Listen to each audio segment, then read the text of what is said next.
এই দেখুন বন্ধুরা, লাউ পাতা দিয়ে পাতা বাটা দিয়ে মুসুর ডাল বাটা দিয়ে কত সুন্দর বড়াগুলো। এই দেখুন,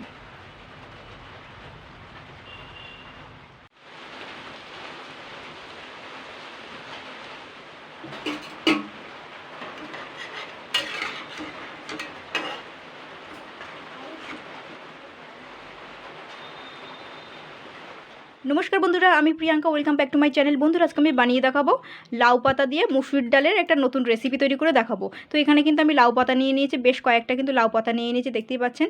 এই লাউ পাতাগুলো কিন্তু আমি ভালো করে ধুয়ে নিয়েছি, ধুয়ে নিয়ে আমি কিন্তু পরিষ্কার জলে নিয়ে নিয়েছি। পরিষ্কার জলের মধ্যে বেশ কয়েকটা কিন্তু লাউ পাতা নিয়ে নিয়েছি, দেখতেই পাচ্ছেন।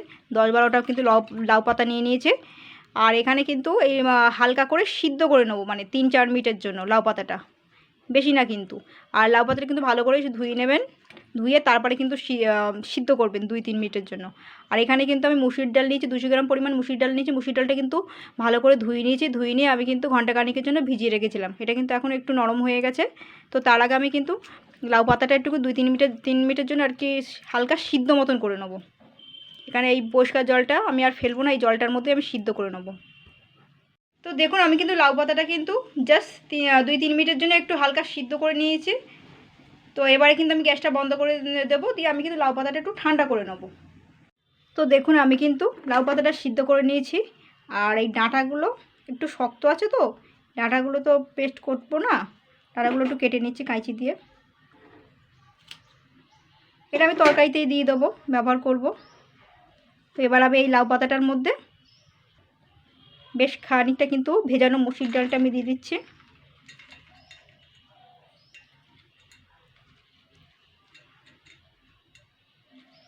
দেখুন, সবগুলো দেবো না, সবগুলো অনেকটা হয়ে যাবে, তা আপনারা চাইলে দিতে পারেন। তো এই মুসুর ডাল আর লাউ পাতাটা আমি কিন্তু পেস্ট করে নেবো ভালো করে।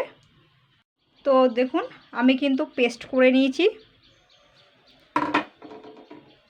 ওই লাউ পাতাটা আর মুসুর ডালটা, কিন্তু পেস্ট করে নিয়েছি। দেখুন, আমি কিন্তু সামান্য একটু জল দিয়ে পেস্ট করে নিয়েছি, কিন্তু খুবই সামান্য জল দিয়েছি, দিয়ে পেস্ট করে নিয়েছি। যা আছে সব নিয়ে নেবো এটার মধ্যে। দেখুন, এর মধ্যে সব নিয়ে নিয়েছি। আর এই যে মিক্সার ধোয়ার জলটাও রেখে দেবো, এটাও ফেলবো না, এটাও আমি দিয়ে দেবো তরকারিতে।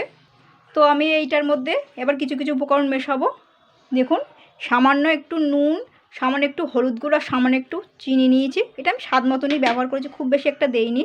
আর এখানে আমি একটা ডিম নিয়েছি, এই ডিমটা কিন্তু হাঁসের ডিম, আপনারা চাইলে নর্মাল ডিমও নিতে পারেন। আমি পুরো ডিমটা আমি এর মধ্যে দেবো ভেঙে।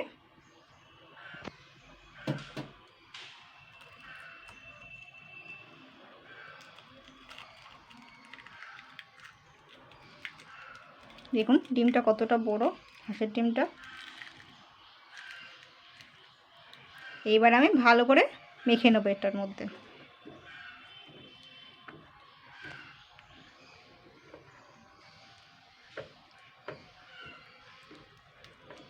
এবার এইটা ডিমটার সঙ্গে কিন্তু ভালো করে মিশিয়ে নিতে হবে, কিন্তু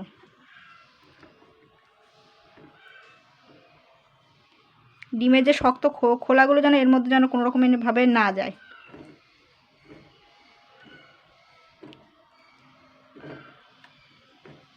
মেশানো হয়ে গেল।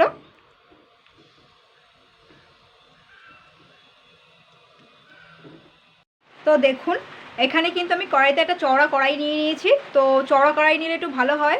তো আমি কিন্তু বেশ খানিকটা কিন্তু রিফাইন্ড অয়েল তেল দিয়ে দিচ্ছি।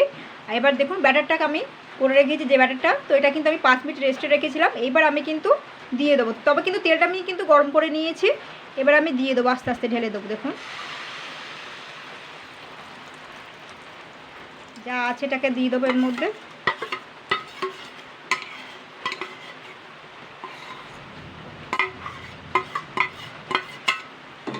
এইবার আমি এটাকে সুন্দর করে পাতিয়ে পাতিয়ে দেবো, ঠিক আছে? সুন্দর করে পাতিয়ে দেবো এগুলো।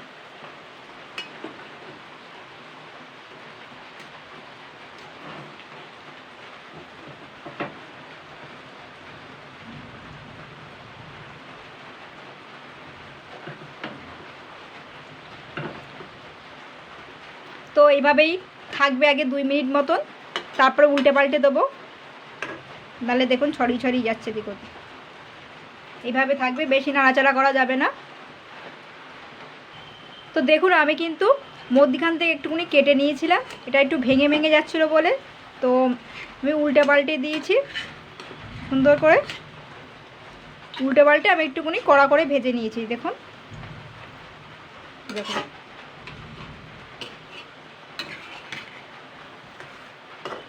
সুন্দর করে আমি ভেজে নিয়েছি, এটা কিন্তু সুন্দর ভাজা হয়ে গেছে।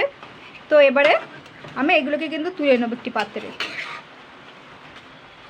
একটু হবে এটা।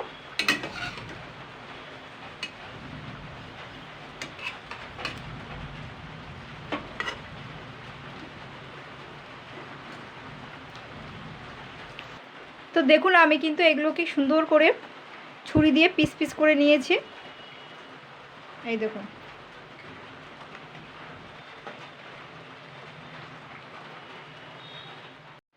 এগুলো কিন্তু শুধু ডালের পাতেও খাওয়া যাবে, এতটা সুন্দর হয়েছে। আর আমি এইগুলো রেখে দিচ্ছি শুধু খাওয়ার জন্য, আপনারা ঝোলও করতে পারেন আবার শুধু খেতে পারেন, এত সুন্দর হয়েছে এগুলো দেখুন। তো দেখুন আমি কিন্তু এখানে একটা মশলা তৈরি করবো, এখানে সেই মিক্সিটা নিয়ে নিয়েছি। তো এখানে কিন্তু পেঁয়াজ নিয়েছি একটা ডুমো করে কেটে নিয়েছি, আর রসুন নিয়েছি 6 কোয়া, আর আদা নিয়েছি 2 টুকরো, মানে মোটমাট 2 চামচ রসুন বাটা 2 চামচ আদা বাটা হয়ে যাবে। আর পেঁয়াজটা নিয়েছি।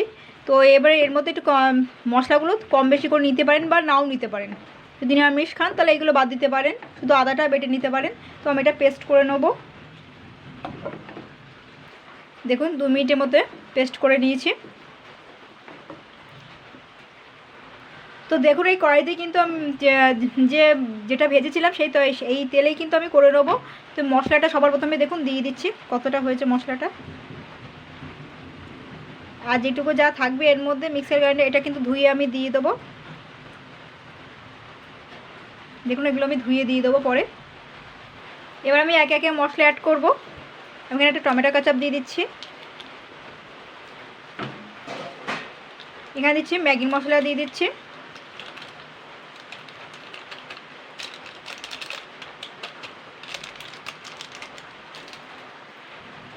ম্যাগি মশলাটা কম ছিল বলে তো আমি এখান থেকে আরেকটু দিয়ে দিচ্ছি। আর দিচ্ছি দেখুন লঙ্কার গুঁড়ো,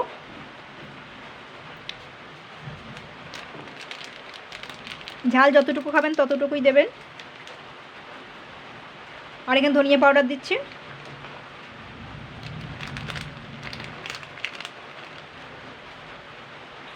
আর দেবো হলুদ গুঁড়ো আর চিনি দিচ্ছি, আর দিচ্ছি নুন।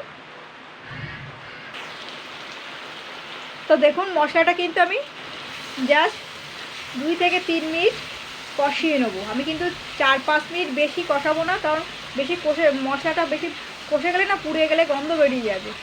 তো 2-3 মিনিটে চেষ্টা করবে, 2-3 মিনিটে মশলাটাকে কষানোর জন্য। এটা কিন্তু গন্ধটা ফ্লেভারটা মানে দারুণ থাকবে। তো খুন্তি দিয়ে কিন্তু এরভাবে নেড়েই যেতে হবে, নাহলে কিন্তু কড়াইয়ের নিচে লেগে যাবে। দেখুন গন্ধটা কিন্তু হেভি সুন্দর বেরিয়েছে।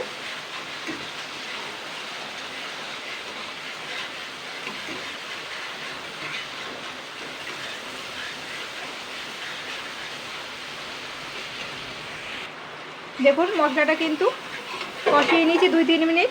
এবারে দেখুন মিক্সারের মধ্যে যেটা ছিল যা সেগুলো কিন্তু আমি গুলে টুলে সব দিয়ে দিচ্ছি। বাটির মধ্যে যা ছিল মশলা, এক্সট্রা মশলাগুলো যা ছিল সব আমি ধুয়ে, দেখুন মশলাটা কিন্তু ধুয়ে দিয়ে দিলাম। দেখুন মশলাটা কষাতে কষাতে কতটা সুন্দর কালার এসছে, মশলাটা দিয়ে তেল বেরিয়ে এসছে। তো এবারে কিন্তু আমি আরেকটু জল দিয়ে দেবো। আমি কিন্তু খুবই সামান্য জল দিয়েছি, ধরুন 1 কাপই জল দিয়েছি। এটাকে একটুখানি হালকা নেড়ে চেড়ে নেবো।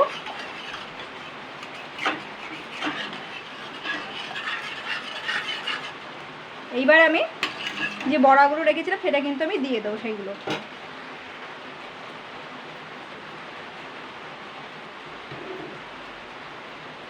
ভেজে রাখা বড়াগুলো এবার আমি দিয়ে দিচ্ছি। দেখুন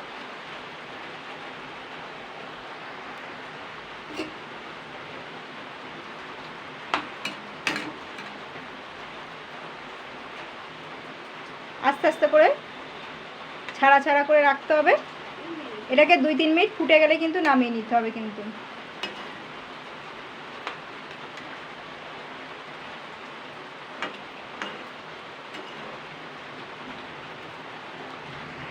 তো দেখুন আমি কিন্তু 2-3 মিনিট মতন ভালো করে ফুটিয়ে নিয়েছি। তো গ্যাসটা কিন্তু বন্ধ করে দিয়েছি। তো একটু ঝোল ঝোল রেখেছি। তো এইভাবে বন্ধুরা ট্রাই করবেন, একদম নতুন রেসিপি।